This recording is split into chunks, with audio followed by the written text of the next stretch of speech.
Deb Richert, and I'm here at the Franconia Sculpture Park in Schaefer, Minnesota. And today a special event is going on. It's called the Community Collaboration, and they're having a hot iron pour. So let's go see who we can find and help tell us about what's going on today. As you can see, there's a great turnout today. Lots of families, adults, kids. I hear music. Let's go check it out. This is cast concrete, 1994 Oldsmobile Achieva S. But it hardly looks much like a car anymore. It almost looks like some kind of organic shape, a flattened whale, some kind of amoeba. I don't know. I think I want to go touch it.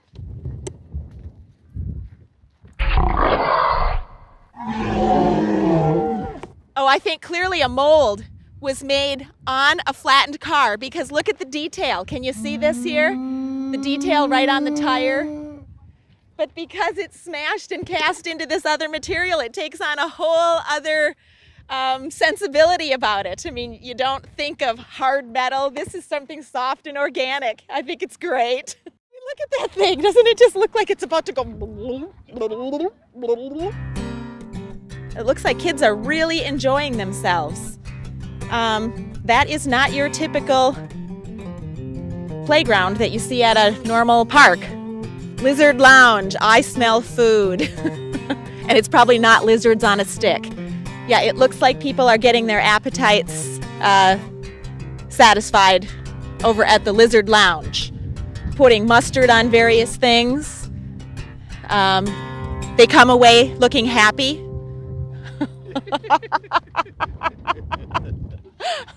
So if you get hungry here at Franconia Sculpture Park, head out to the Lizard Lounge. He looks like he could satisfy your appetites.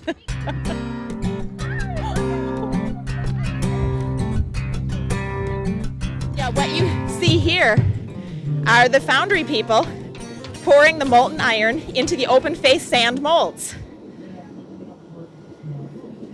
That glowing metal is probably around 2,400 degrees Fahrenheit. So you can see they're taking precautions. They've got leggings on their feet strapped on securely by that bright pink duct tape. And the person who is holding that tool right in the center of the crucible is making sure that no slag material, no kind of cruddy metal gets poured into the mold. Okay, there's not too much left. Yeah, there, do you see how the slag is being held back by that tool so that only the clean metal gets poured into the mold? Now, aiming carefully can sometimes be an art, although these are pretty big molds to hit. And the crowd is pleased with that presentation. It's always fun to see hot metal being poured. Very exciting. Usually events where there's lots of potential danger are very exciting.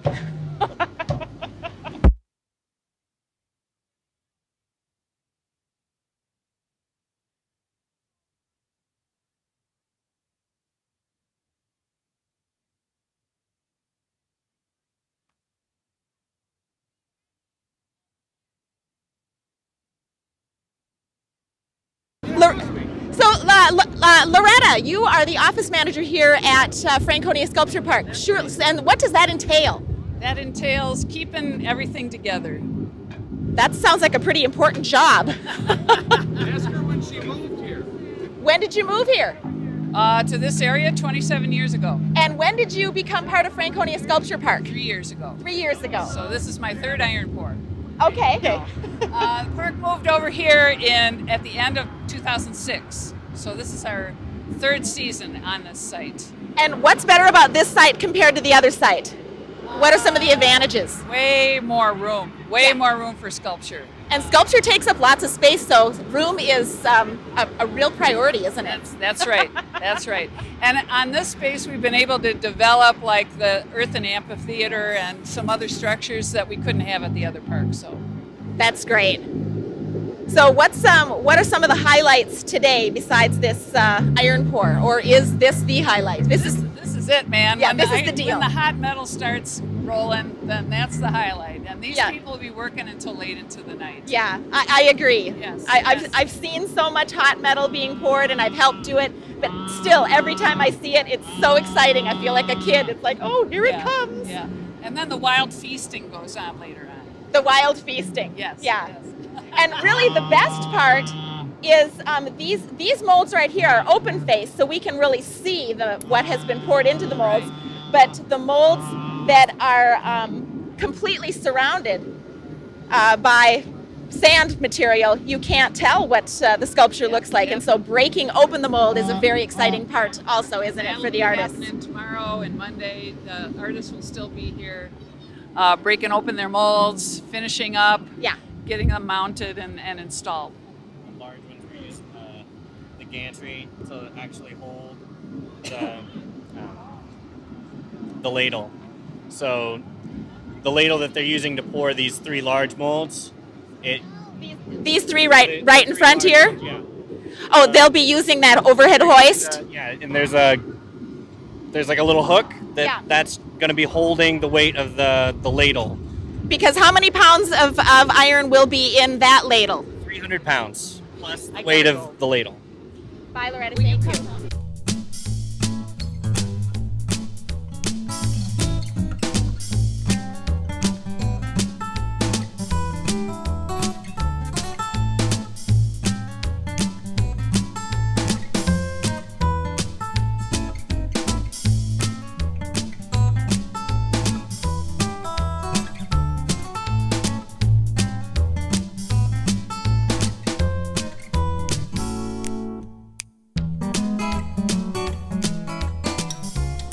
Keep you not in this.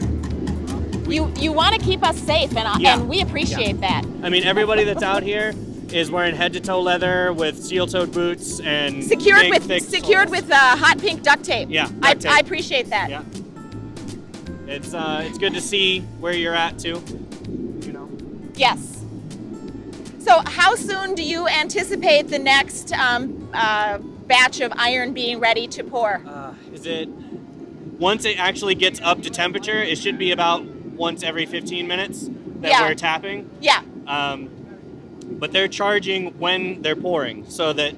And charging, you mean feeding and more iron into it, into the top of it, and all of the iron is they've made 50-pound charges out of the broken radiators. Yeah, they're broken radiators that we turned into chunks relatively. I mean, it's fist size or smaller. And what did you do to turn those broken radiators into chunks that size? Sledgehammers. Sledgehammers. It just takes a lot of pounding, right? It's just a lot of sweat. Yep. You know. Yep. And tell me about the Coke. You said you're adding iron and Coke. Yeah, the Coke. So not Coca-Cola. No, it's not refined, cocaine. It's refined coal.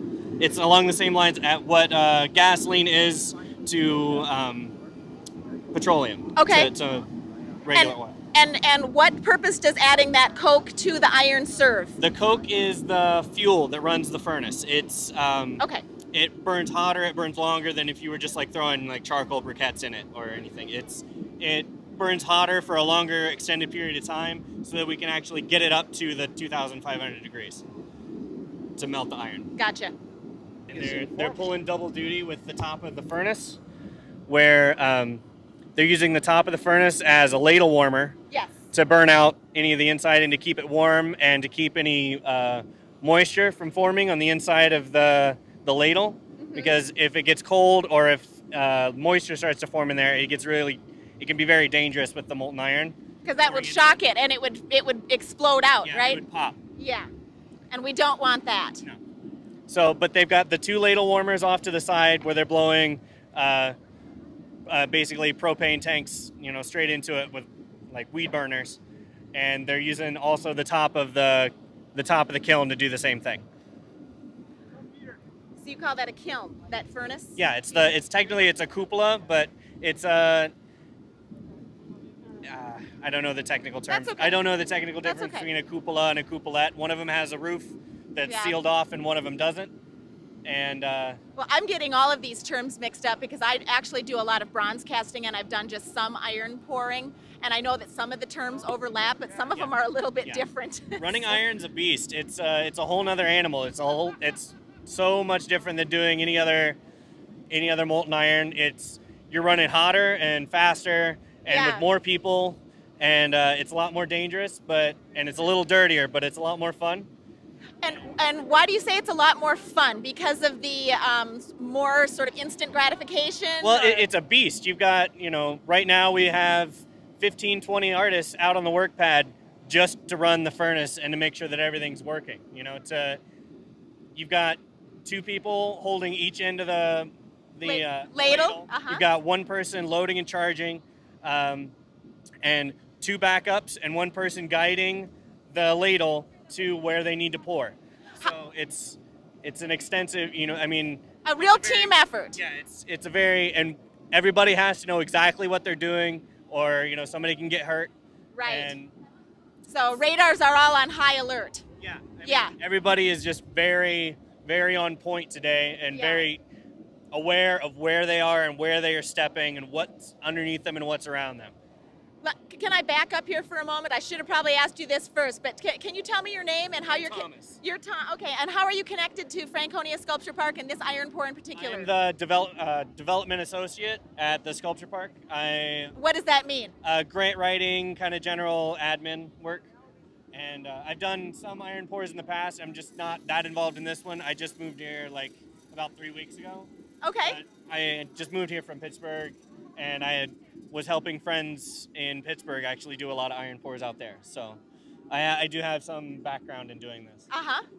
Now what she's doing right there is she's gluing a cup, right? Yeah, it's the pour cup. The pour cup, yeah. And that just helps aim the iron into the mold? They're pulling the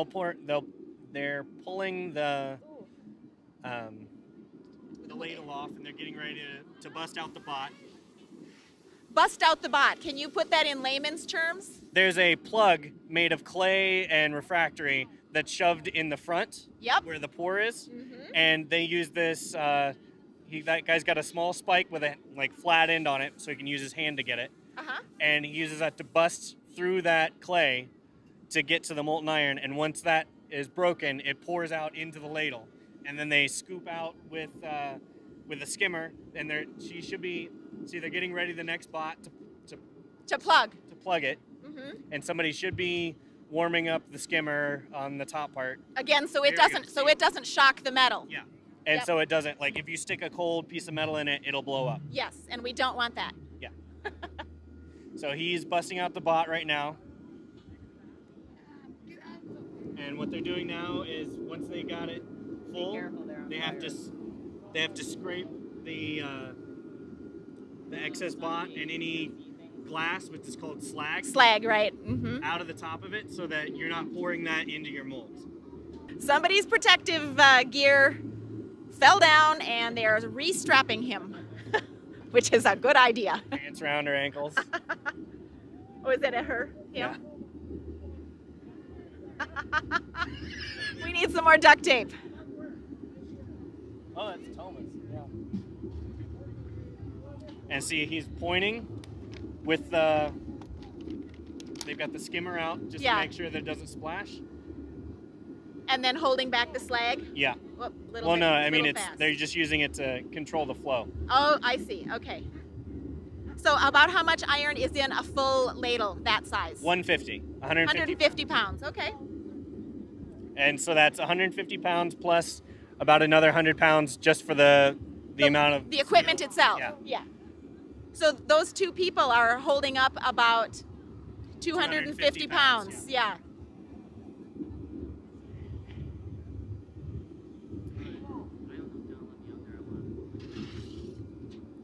And while they're pouring, they're charging back here. Did you get that, Jaxia? They're filling the furnace again for the next pour?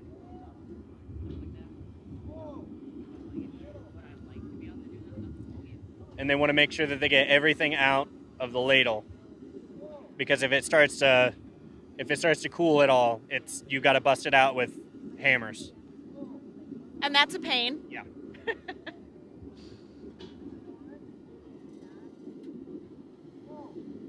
Is this some of the public's work?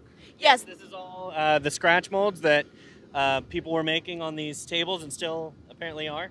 Part of the community collaboration, that's what this is. And then the larger molds that are completely enclosed as opposed to being open-faced that are in this row over these rows over here, those are made by the Franconia Sculpture Park artists. Who are these artists that have made these molds today? Tamsy in the not the silver jacket, but the gray jacket standing next to the silver jacket. Right next to the furnace there, Yes, the yes. kiln? Tamsy and Felicia, which she's in the silver jacket, Okay. are the two people basically running their, the heads of the show. You see them, Tamsy and Felicia, right there? And Tamsy is from Oregon, and she came out to do this, and she's also a Jerome artist, so she has a couple pieces at the park. Large pieces that she's actually been working on over the past few weeks? Yeah, large installation sculptures, not just the iron pour. Right. And so they're here pretty much as ringleaders of this circus. And a lot of these artists are from Virginia, from New York, from as far away as Maine. And Toma is also here from Oregon. He's the guy that is getting his pants held up right now. He really needs some duct tape. Okay, now they're scraping out just the leftover slag that's in the ladle. Yeah, they're cleaning out the ladle, and then they're going to either put it back on top or put it in front of one of the ladle warmers. Okay. Yeah, do you see the two ladles that are laying sideways? They each have, is it just propane heat? It's propane into a burner. Propane generated heat blowing into those warmers, or blowing into those ladles so that they are ready to go, ready to accept hot metal.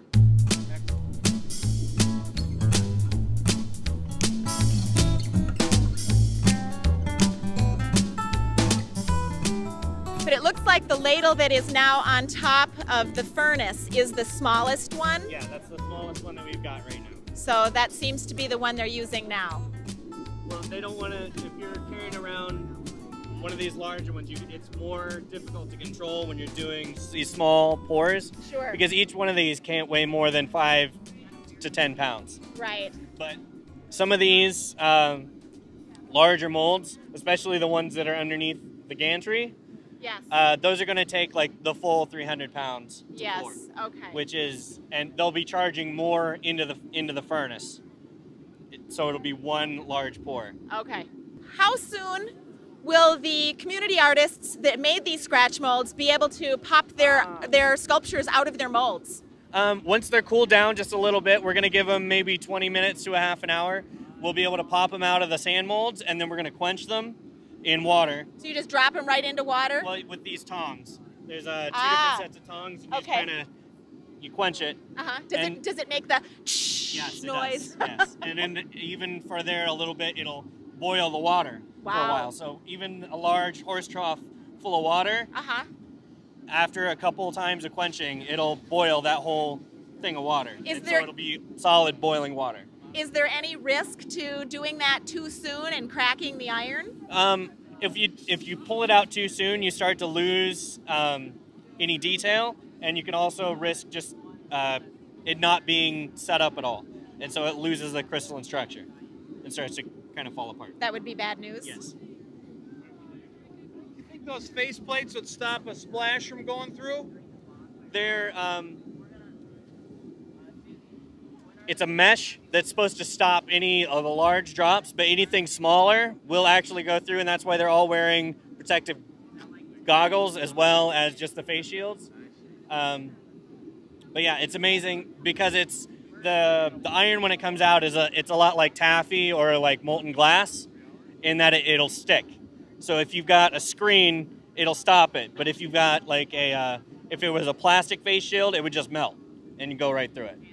Here we're at the table where some of the community participants are making their scratch molds, preparing to get a spot in the line to have them filled with iron later today. So let's go talk to a few of them. Hi, I'm here with the Chisago Lakes Community Access TV, Channel 10. Oh, great. So where else have you done this kind of a thing? Well, I did some bronze pouring in college, and I did do an aluminum pour over at the old park. Okay. But yeah, haven't done the iron yet. What do you intend to be making here? Do you know? Well, I'm a ceramic sculptor, and I sign my pots with a Chinese character, a Japanese character that means form, and so I'm gonna do my sign in iron and then hang it outside my studio. Oh, I love that idea. Thanks. Let's see the form here. Oh, so far there's nothing to see. I've just been preparing it to carve. I haven't started carving yet. Okay. But it's going to look like this. All right. And what does the sign mean again? It means form in Japanese, katachi. Okay. So. Well. And who's over here? Oh, a photographer. Okay. Let's head over this way. Do you want to know Anne Bancroft, Polar Explorer, is right there. Really? Yeah, she's carving. She's on the ground with her nephews and niece. Right there in the hat. Okay. Anne Bancroft, Polar Explorer. Yeah, yeah. Hi, so we have some more community sculptors here, huh? I'm Deb, and I'm with the local cable access TV station. Can we see what you're working on? And what's your name? I'm Anne. This is Frank. Hi, Frank. He's an artist. You're an artist. What kind of art do you like to do? I don't really know. Are you helping to work on this form? Do you want to? Who else do we have here? I'm Morgan. You're Morgan. And is this a collaborative piece? This is very collaborative. And what would you call it? How can you describe this idea that you're working on? We haven't named it. It's just evolving. And it doesn't need a name because this is visual art after That's all, right? right, It's yeah. not poetry. We're hoping for poetry later. Yes, that's right. Yes. So you're hoping to have this poured today? Yeah, we are. I hope. Yeah. That sounds great. So what do we have going on at this table here? We have fabulous Franconia merchandise for sale, as well as we're selling sand blocks to the public so that they can carve their own sculpture and have it poured today. So this would be an example of a sand block that is all ready to be carved? Yes. Okay, so it's got a... It is ready to be poured. One makes one's design in the blank, and then that's where the metal gets poured in. And then later on tonight, Tonight, everyone will have a lovely tile sculpture like this. Hold that still. Hold that still. and it's even got a little bit of colored patina on it. I like that. That's someone's lemonade that they spilled on it earlier. There we go. Now we know it's lemonade for patina. I like that. Yes, yes, the acid from the lemon. And you also have a program here called Kids Make Sculpture. Can you tell me about that? Kids Make Sculpture is held about 3 times a year, and the visiting artists and interns work with the kids who come with their own visions and then can execute the sculpture that they've been dreaming of their whole short lives. Yeah, I've seen some results of that, and it's just great. I think you have one more event for Kids Make Sculpture coming up yet this summer. When is that? We do, and I know it's in August, and unfortunately I don't know the exact date. They're on a Saturday, but I don't know the exact date for this one. Okay, and they have to sign up in advance. It's $25. Yes. And they can get all the information they want right on your website, right? On our website, Yeah. franconia.org. Yeah, thank you. Thank you. Good commercial.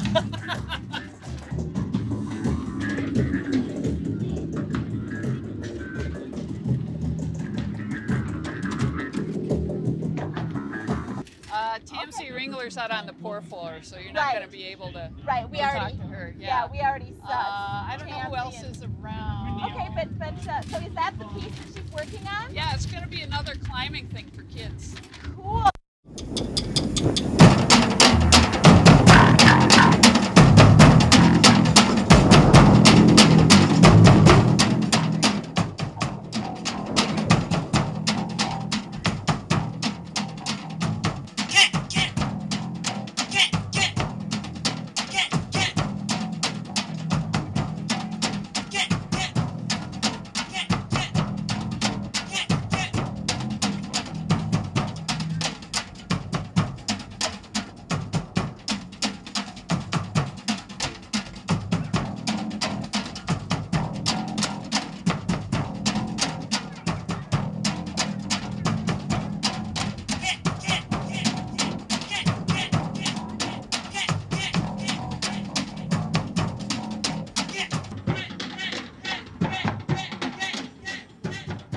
Charging the furnace some more, loading it up.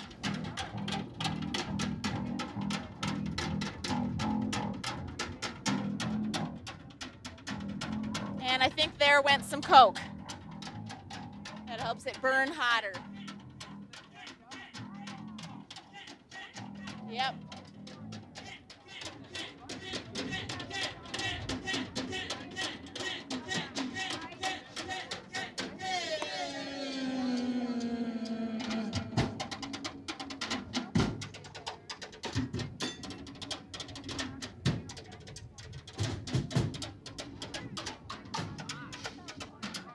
Those are obviously chunks of little metal, right? You can tell when they're adding the chunks of iron, the cracked up radiators, because it sounds like chunks of iron, yeah. Yeah, if you want to get a good workout for your biceps, you take a sledgehammer and you crack radiators for hours. Because the pieces of metal have to be a certain size in order to be just right for melting. So that's part of the fun preparation.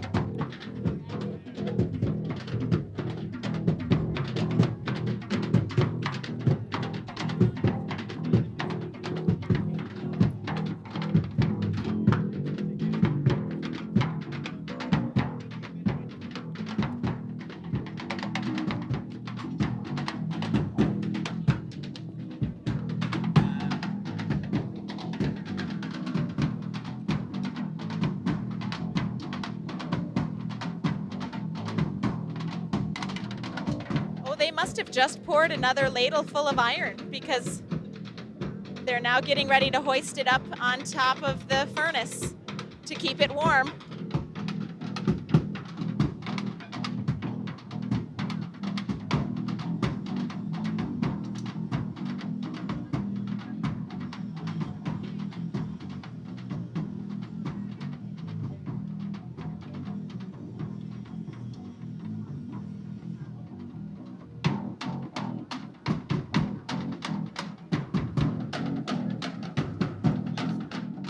Emerging and established artists from the local area and from across the country and really around the world. They get international artists here too, coming to live and work here on the grounds and make a piece of sculpture for Franconia Sculpture Park.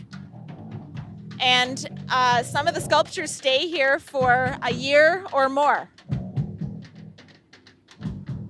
So if you haven't been down here for a while, come back because everything will be different. So from here we can see some of the sculptures that are installed here at Franconia Sculpture Park right now. I'm not sure if this house-looking structure is part of a sculpture or not. It could be. Very often artists make structures that one needs to go inside to fully experience the artistic point of the piece, but I don't know about that one. And beyond that one, we've got lots of green lines. Looks like it's made out of metal. I can't really tell from here, but they're kind of twisting in space, and that's kind of interesting. Beyond that, it's hard to tell from here what that great big pink blob is. Whether it's a Christo-inspired wrapped piece, or is it perhaps a big pile of some kind of polyplastic something or other. I'm not sure. It looks like there's people up there wanting to touch it. It is art. What is art? That can be defined as many ways as people you can ask to define it. Next to that, it looks like we've got some type of roof-like structure. I'm thinking that there's probably something underneath, and that if we were to go right up next to it, we would be able to more fully experience what that art is about. Can we see that piece just to the right then that looks like kind of a hanging demolished building? It almost looks like it's been through a tornado. Maybe it's Dorothy's house it's about to land after that tornado. I don't know, but it looks kind of interesting. I guess you're just going to have to come out here and experience them in person. That really helps. That's quite a forklift. I don't usually see forklifts of that size or color. So it's fitting that it would be at an art park. I like that.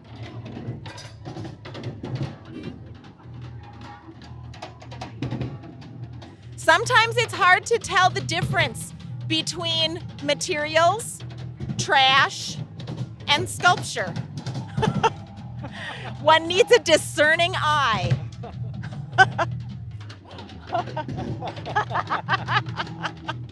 Well put. Well put.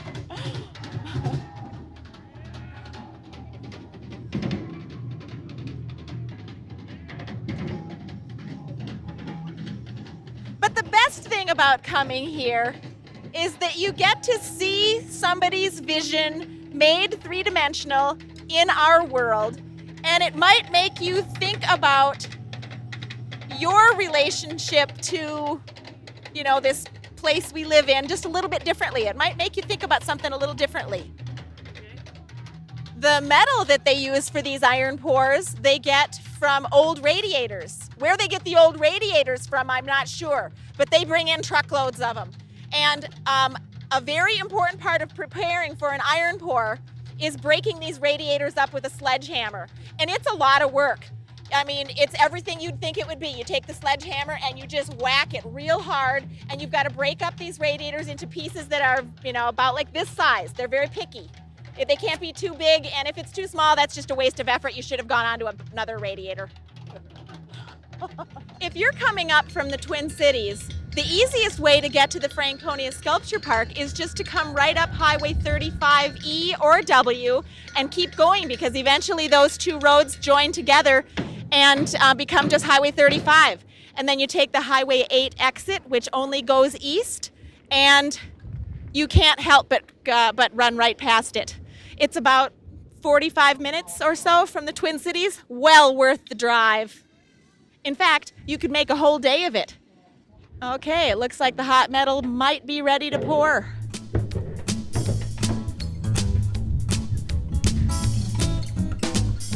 There you go. Okay, they're gonna break the plug. Here it comes. They've got hot iron.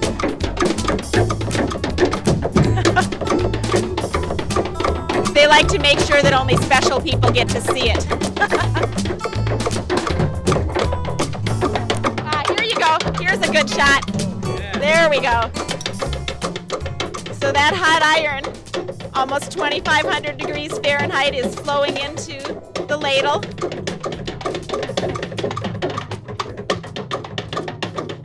And that ladle holds about 150 pounds. The equipment itself, the ladle and the carrying bar, weighs about another 100 pounds. So the individuals that are hauling that over to the molds and very carefully aiming are hauling about 250 pounds.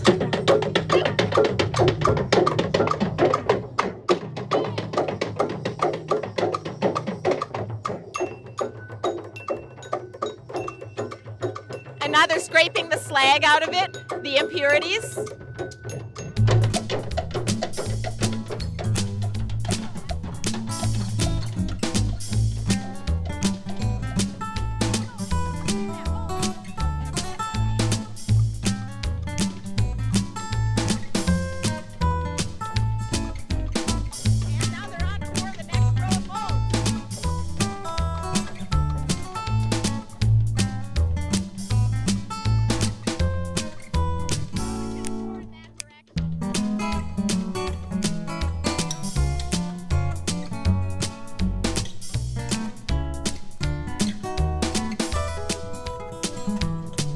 Carefully aiming and then filling up those molds. Sometimes, depending upon how much metal is left in the ladle, they have to make a judgment call about which mold they should fill next, because they would not want to partially fill a mold.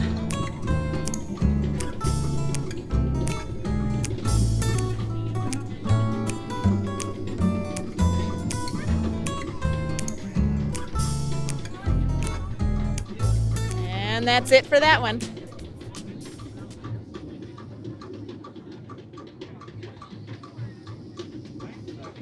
We're feeling nice and cool out here in this 70-degree weather and overcast sky, but I'm sure that those artists who are actually working right next to the hot metal are quite warm and very sweaty under their leathers and protective gear.